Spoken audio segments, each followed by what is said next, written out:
al Día de los Derechos Humanos, hemos decidido hacerlo con la metodología que este año estamos utilizando del nudge, el empujoncito, que desde la ciencia del comportamiento propone un refuerzo positivo, sugerencia indirecta u otras formas de influir en las tomas de decisiones de grupos y de individuos. Nos pareció que era un buen momento y un buen motivo para invitar a un profesional desde Colombia que nos va a hablar de la fiscalización gubernamental de los ODS y vamos a aprovechar a compartir la presentación institucional de este informe, pero contado en primera persona de qué se trata esto. Nos estamos refiriendo y le damos la bienvenida a Luis Fernando Velázquez Leal. Él es director ejecutivo de la Corporación Acción Ciudadana de Colombia, organización civil de alcance regional que trabaja en el desarrollo de iniciativas para la promoción de derechos humanos, cultura de paz y reconciliación, también desarrollo social sostenible de Colombia. Tiene una expertise de 20 años en el diseño y ejecución de estrategias institucionales y sociales en el control fiscal y promoción de la buena gobernanza. Ha trabajado estos años con la rendición de cuentas en América Latina y Caribe, financiadas por la GIZ, el Banco Mundial, el BID, en apoyo a la Organización Latinoamericana Caribe de Entidades Fiscalizadoras Superiores, o la CEF, y la Organización Centroamericana del Caribe de Entidades Fiscalizadoras Superiores, OCSEFS. Vamos a preguntarle qué significan todos estos nombres. Lo más importante es el desarrollo de metodologías y pedagogías para el ejercicio del buen gobierno y programas innovadores de desarrollo humano en contexto de alta complejidad social y política. También participó como director del equipo técnico de investigación del proyecto Mejorando el acceso a la información y el uso de productos de fiscalización en América Latina y Caribe, que incorpora innovaciones en la promoción del lenguaje comprensible de los productos de fiscalización y el reporte de información bajo estándares de facilitar el acceso, la navegación y el uso de los portales institucionales de las entidades fiscalizadoras. Todo un tema, te digo la verdad, para nosotros nuevo, desconocido, que está bueno que en este fortalecimiento de la participación de la ciudadanía, bueno, estamos intentando ya este año y que con la complejidad de esta pandemia vamos a necesitar tener una comunidad y una sociedad fortalecida. Yo ahora me callo y te dejo toda la aclaración. Si yo cometí algún error o alguna falta al presentarte, te dejo el micrófono y callo hasta que terminemos esta presentación, agradeciéndote infinitamente que hayas aceptado esta invitación. María del Carmen, muchas gracias por esta invitación y por la oportunidad que me brindas para compartir con la gente de Código R, quienes han venido haciendo un trabajo muy importante y sobre todo mostrando este interés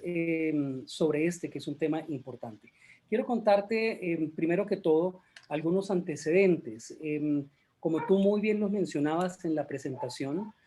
ACE Colombia, que es la Corporación Acción Ciudadana Colombia, es una organización civil que tiene 24 años de trabajo, no solamente en Colombia, sino a nivel de América Latina. Parte de nuestra filosofía ha tenido que ver con la promoción de realización de un trabajo conjunto entre ciudadanía y organizaciones o entidades del Estado. ¿Esto por qué? Porque creemos en el poder transformador del establecimiento de este tipo de alianzas para poder transformar la realidad inmediata y poder contribuir no solamente con el bienestar de los ciudadanos, sino también con que las instituciones puedan cumplir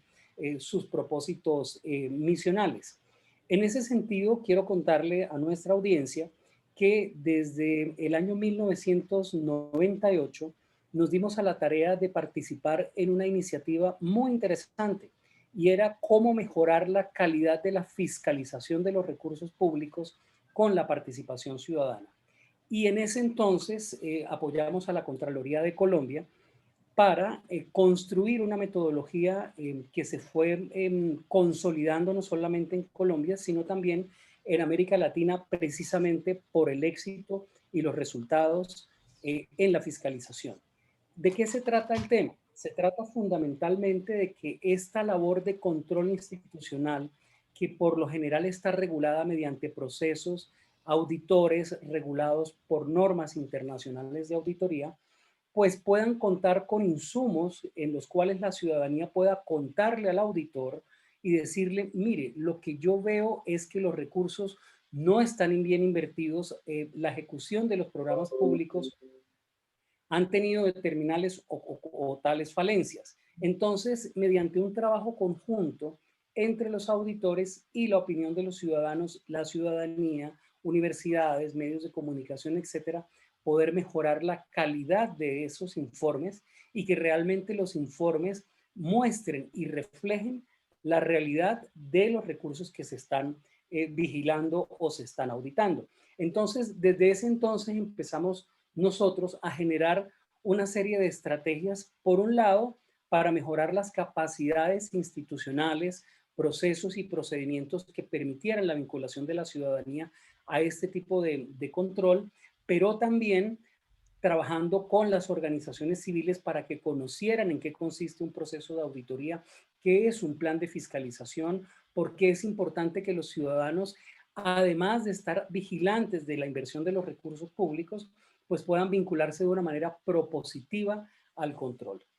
¿Cuál es una situación que se vive regularmente en nuestra región? Si uno abre cualquier medio de comunicación, siempre va a encontrar algún caso de corrupción y muchas veces le achacan a las instituciones encargadas de vigilar y controlar los recursos públicos la mala gestión y obviamente pues su labor también se ve comprometida. Entonces, ese ha sido el impulso que nosotros hemos querido dar en la larga trayectoria que tenemos en el manejo de este tema. Entonces,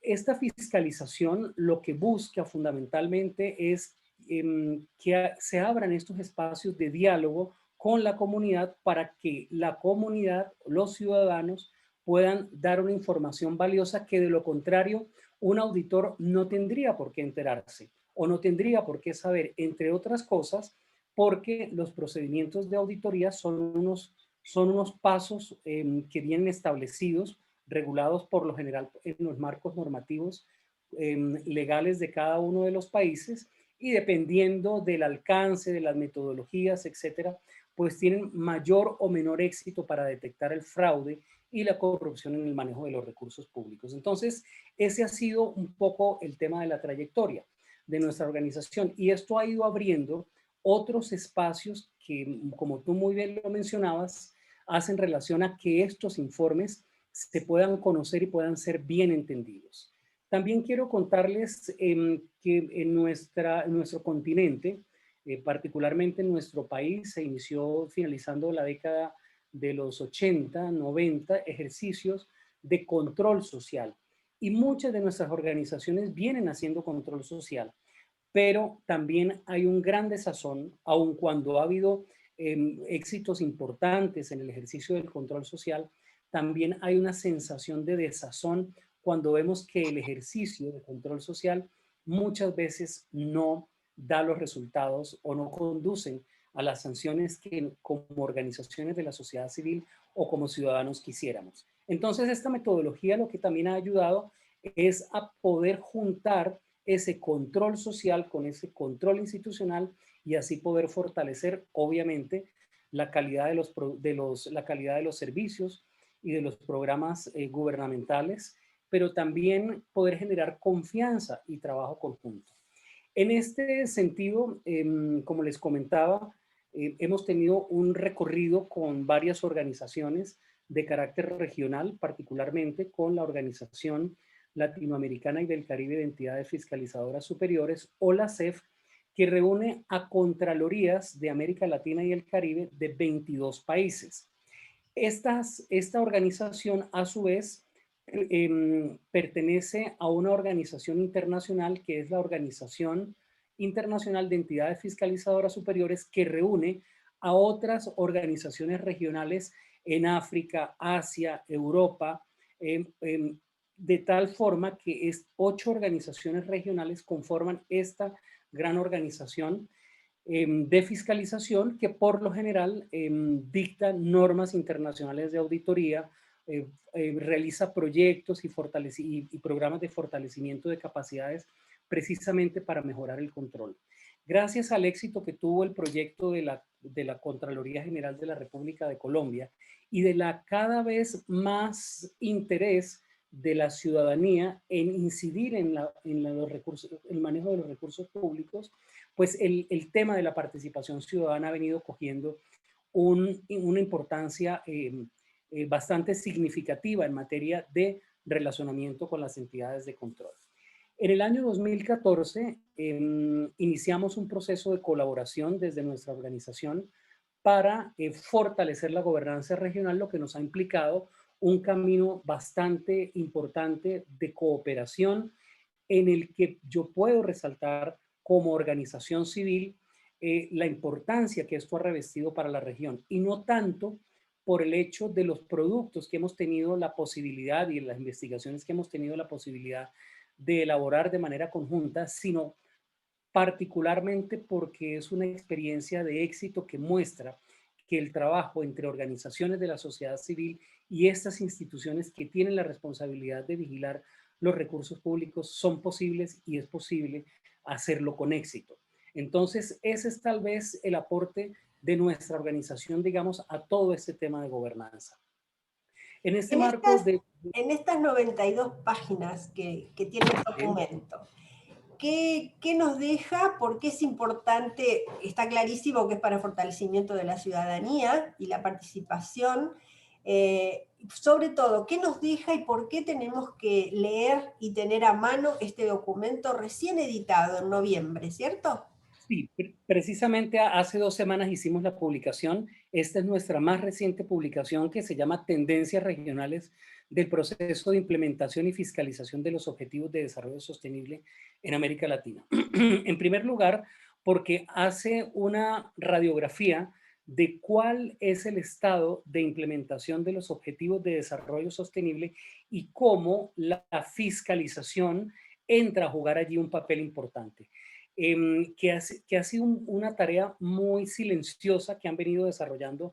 que se ha venido desarrollando a nivel regional. Fundamentalmente, ¿qué es lo que nos mostramos en este estudio? En primer lugar, ¿cuáles son los avances de esta implementación basados en una fuente de datos oficiales, que es el Informe de Desarrollo Sostenible 2020, es decir, información muy reciente, que además nos muestra cuál es el estado de cada uno de los objetivos de desarrollo sostenible, pero además en este estudio incorporamos cuáles son los posibles efectos que puede tener la pandemia para la consecución de las metas para cada uno de los objetivos de desarrollo sostenible.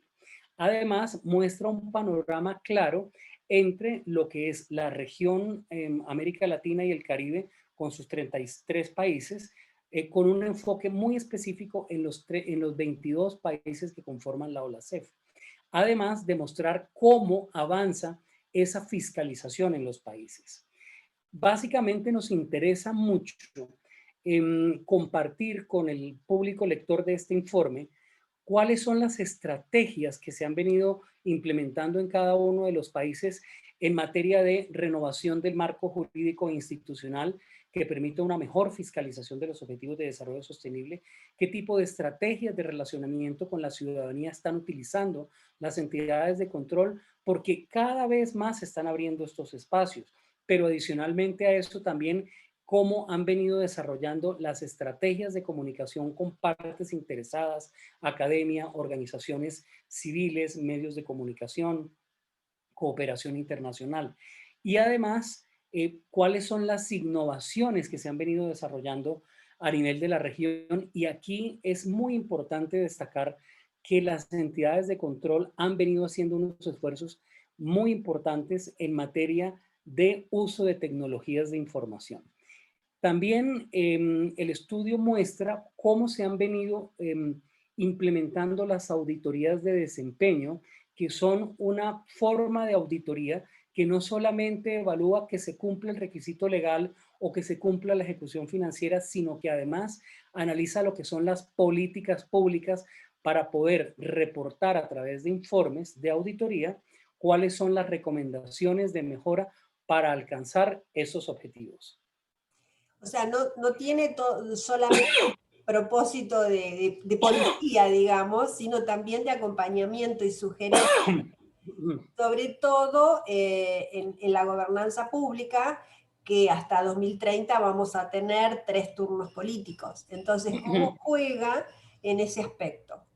María del Carmen, has tocado un punto muy importante y eso es el reflejo de la transformación que ha tenido el control durante las últimas 2 décadas. Antes veíamos un control punitivo, un control que estaba orientado a detectar el fraude, a detectar los responsables y evidentemente poner a disposición información de las autoridades judiciales para que estas personas que malversaban los recursos públicos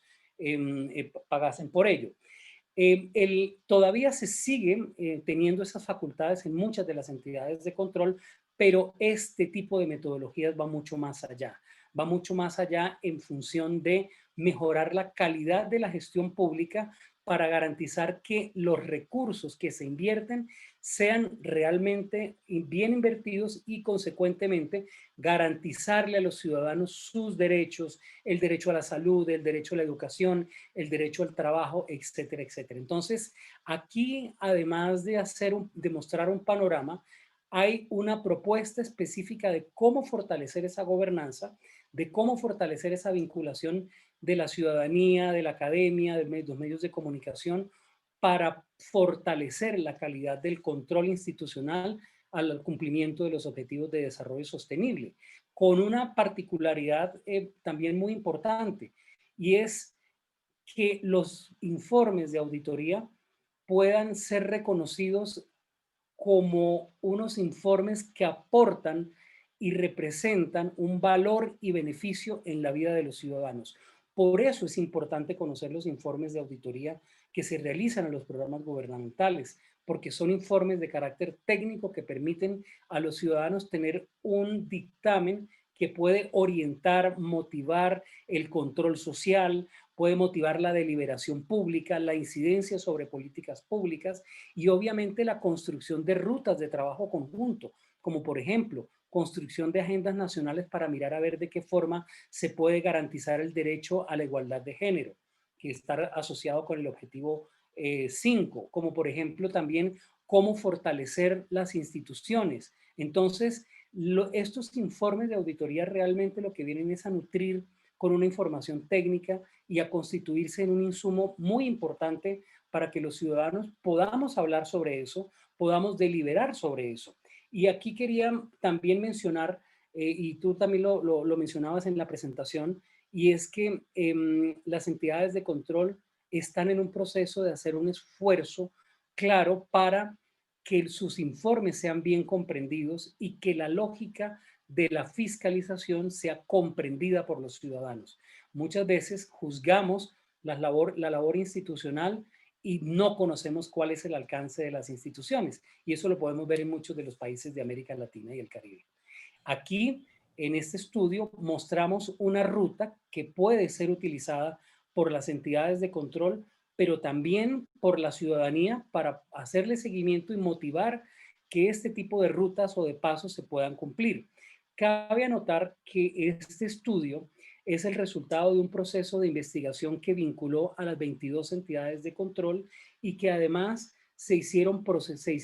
consultas con distintos actores de la sociedad civil que nos permitió a nosotros, después de un proceso de validación, de sentarnos con cada una de las entidades de control y mirar cuál era la mejor forma de construir un modelo o una ruta para fortalecer esta fiscalización de los objetivos de desarrollo sostenible a través de las auditorías de desempeño, particularmente para que esta fiscalización impacte positivamente el logro de los objetivos y de las metas que se han propuesto en la Agenda 2030.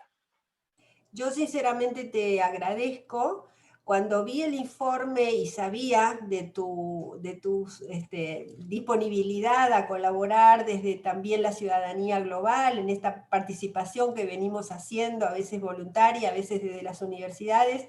y bueno, valga decirles que ni bien se lo propuse, me dijo un sí rotundo, y esto ayuda muchísimo porque realmente es una herramienta que no teníamos, y que, bueno, en nuestras redes podemos realmente aprovecharla. Creo que es una herramienta muy útil. Y me venía a cuento lo que dice, o la frase que destacan de Antonio Guterres, el secretario general de Naciones Unidas. Todo lo que hagamos durante y después de la crisis de esta COVID-19 debe tener un fuerte enfoque en construir economías y ciudades más equitativas, inclusivas y sostenibles, que sean más resilientes frente a las pandemias, el cambio climático y los muchos otros desafíos globales. Creo que está más que claro, y creo que tenemos para leer el lujo de un anticipo y un prólogo hecho por uno de sus investigadores. Eternamente agradecida, muchísimas gracias, y vamos a compartir en el anticipo o en la víspera de los derechos humanos este documento en nuestras redes. Muchísimas gracias por habernos acompañado. María del Carmen, muchísimas gracias a ti, muchísimas gracias a todos que tengan el interés en leerse el documento. Allí van a encontrar nuestros correos electrónicos. Por si acaso tienen alguna consulta, estamos a su disposición para lo que necesiten. Muchas gracias, Muchísimas María del Carmen. gracias. Chao, chao. Seguimos trabajando a Por distancia y gracias supuesto. a esta pantalla. Bueno, muchas gracias. Que estés muy bien. Chao.